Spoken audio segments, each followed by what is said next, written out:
भारतीय वज़ीर ख़ारजा की जानिब से वज़राए ख़ारजा काउंसिल के एज़ाज़ में इशाइया दिया गया।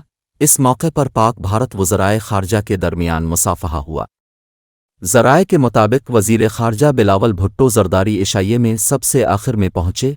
बिलावल भुट्टो के पहुँचने पर जयशंकर ने अपनी नशिस्त पर खड़े होकर हाथ मिलाया। दोनों वज़राए ख़ारजा ने मुसाफ़हे के दौरान खैर मुक़द्दमी कलिमात का तबादला किया। बिलावल भुट्टो ज़रदारी से पहले रूसी वज़ीर ख़ारजा इशाइया की तक़रीब में पहुँचे। बिलावल भुट्टो और रूसी वज़ीर ख़ारजा बाहमी मुलाकात के बाइस इशाइया में ताख़ीर से पहुँचे।